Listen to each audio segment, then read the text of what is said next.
Welcome back. You're still watching Network Africa on Channels Television. Now, it's unfortunate, but Somalia's humanitarian situation remains alarming 4 years after a devastating famine, with the number of people requiring emergency aid rising to 17%, and that's to more than 850,000. According to the United Nations, those in food-stressed situations stand at 2.3 million. A representative of the body described the humanitarian situation in the country as nothing short of fragile.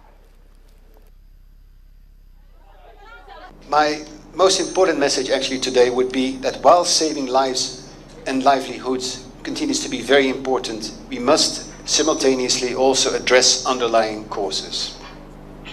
Most of the underlying causes of Somalia's protracted crisis remain unresolved, and the sobering reality is that any shock could plunge Somalia into another devastating emergency. We therefore need to ensure that the critical vulnerability levels are brought down and that we reduce the risk of having far too many people slide back into crisis. Now, according to the National Bureau of Statistics, there is a huge cause for concern. That's for the government to be concerned about the current unemployment situation, because it's not only a major challenge, but also a noticeable rising trend among the youth. For example, back in 2010, the rate of unemployment stood at 21.4% and rose to 27.4% in 2012, and then declined to 24.7% in 2013. These high rates clearly indicate that the economy has an unemployment problem. These rates are quite at variance with the 5 to 5.5% for employment rates. Now, we're going to give you some other figures which show this very dire situation. In the first quarter of 2015, unemployment rate jumped by 7.5%.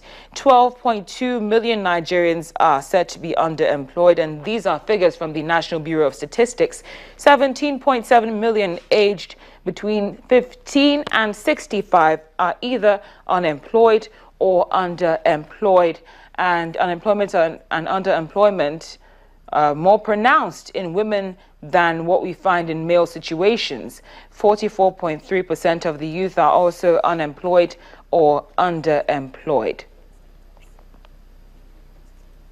Well, Sam Onigbanjo is the author of 37 Business Thoughts and 98 Business Thieves. These are business books that are currently buzzing in the entrepreneur circuit. He's a fellow of the Chartered Institute of Marketing. At the time of his election, he was one of the youngest Africans ever to become a fellow in 2006. He's an expert business communicator and coach, and he joins me in studio. Sam, thank you so much for being with us. Pleasure. I have to ask, with these figures that we've just looked at, how do you see the situation? Well, it can only get better. That's the good thing. Good. The way it works is it's volatile. The Nigerian situation is volatile, and I think we've hit one of the cardinal rock bottoms. So what's going to happen is we're going to bounce and come back right up. People now realize that going for formal education alone as a solution for employment and enterprise is not the right answer. People realize that government can't employ everyone. People realize that existing enterprises can't employ everyone. So you have to think out of the box. That forces change.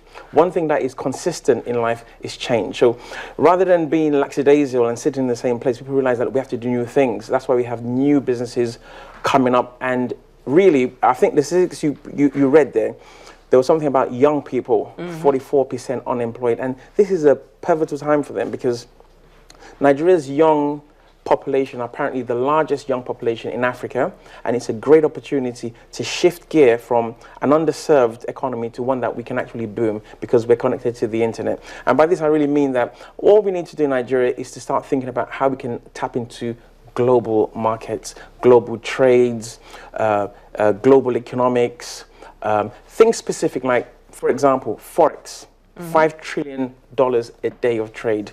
We're talking about Yahoozy boys in Nigeria being a problem. How much do they make? How much do they make? And what do? They sit on the internet, they sit with their Android phones, and they send out emails. If you have enough time to do that, then you have more than enough time to trade Forex. And then you trade Forex, no police looking for you, no EFCC looking for you, and the money you can keep. So, hey, I say for young people now, it's a great opportunity to tap into global markets. key in particular forex trading. So who's going to guide them into tapping into this? Because it's a good idea, but do we really know how to tap into the global market? Good, right.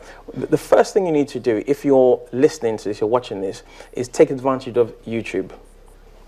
Type in the words forex and start to watch a lot of free videos on how this is done. The second thing you can do, if you really want to go for it, there are people that can actually deliver this service, including my humble self. Yeah, including my humble self. I am a forex trader and trainer, so I can actually get anyone up and running within... For free?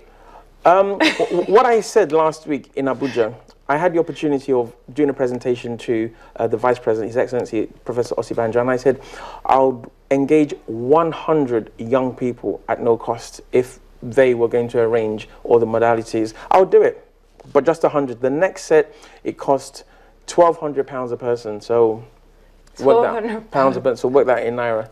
But that is the cost, because when you think of it, the returns on investment are phenomenal. But like I said, the first thing, go onto the internet, log onto YouTube and access the free information. So you realize that I'm not talking about 5 million, not 5 billion, not naira, we're talking about dollars.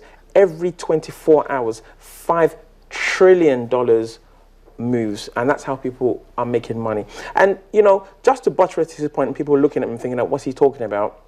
Please remember, the #1 employer of labor in this country, Alhaji Dangote, has no university degree. One of the #1 employers in the UK, Sir Richard Branson, has no university degree. In the US, Mark Zuckerberg of Facebook and Bill Gates of Microsoft, no university degrees. These are people that have put their hands into enterprise from early, and what they tend to do is they tend to employ university graduates. So don't be discouraged and don't think that a university degree is the only way to go about this. Think of your business, think of strategy, think outside the box, become an entrepreneur, be like me. You know, let's do this. Yes, because the figures that you dropped now are so interesting. But I have to also say at this point, what you mentioned is very crucial. Okay. In the formal system of education, people are taught to be good employees, not good employers. Yes. So do we need to also see a change in what students are being taught in schools? Oh, definitely. I mean, last week I was invited onto a panel in Abuja. It was the 7th annual Diaspora Day, and the session I was on was education. And people were talking about investing in education, painting walls, paying people more, which I completely agree with. But I say the curriculum that's going on in our universities now has been in place even before we had the internet. Yes. It is that stagnant. It's arcade. And everyone knows that we're living in a dynamic world. Yes. How on earth would you keep things the same there? So yes, I completely agree with you. I think we need to change the system, and we need to give more room for technical things as well. Now, do we have more people like you, Nigerians in diaspora, who are actually, you know, encouraging youth to, you know, go into this enterprise that you're speaking? Oh yes, there are a number of people that are, they're dynamic leaders. They want to effect change. They're very proud Africans, very proud Nigerians.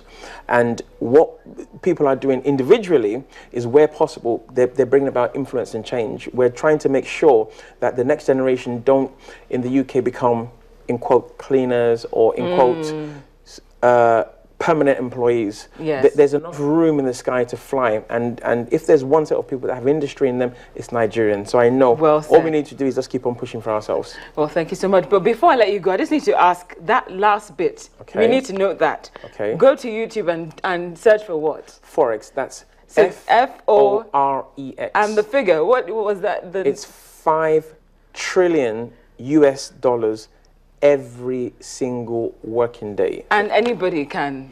Anybody, as long as you have an internet connection and you have something as basic as an Android phone. So you don't need a laptop, you need an internet connection. I'm doing this after the show. Need a phone and ready to go. I'm definitely doing this. Yeah? Sam, thank you so much for, and are you giving away that book today?